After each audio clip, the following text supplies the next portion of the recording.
Good morning friends எங்கள் வீட்டில் ஒரு டாக் வளர்க்குறோம். அது பேர் செம்பி, ஃபீமேல் டாக். அதுக்கு 13 இயர்ஸ் ஆகுது. எப்பயுமே வாக்கிங் அதுவே போயிட்டு அதுவே வீட்டுக்கு வந்துடும்.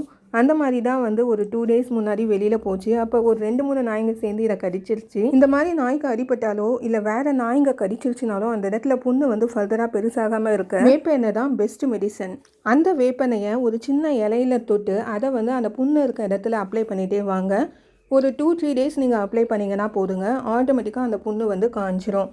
நம்ம இந்த மாதிரி சின்ன சின்ன காயத்துக்கு ஹாஸ்பிட்டல் கூப்பிட்டு போகணுன்னு அவசியம் இல்லை. அட் த சேம் டைம் நீங்கள் அப்படியே விடவும் கூடாது. அப்படியே விட்டிங்கன்னா என்ன ஆகுனா அந்த புண்ணு பெருசாகி அதில் புழுக்கள் எல்லாம் உருவாகி நாயுடைய உயிருக்கே ஆபத்தாகிருங்க. இந்த மாதிரி அப்ளை பண்ணும்போது எங்கள் செம்பி என்ன பண்ணோன்னா அதை உடனே நக்கி எடுத்துரும். நாங்கள் அதுக்கு டைவர்ட் பண்ணுறதுக்காக என்ன பண்ணுவோம், அதை வாக்கிங் கூப்பிட்டு போவோம் சங்கிலி போட்டு. ஸோ அப்போ அது நக்காமல் இருக்கும். அந்த எண்ணெயும் அந்த புண்ணுக்குள்ளே போயிடும்.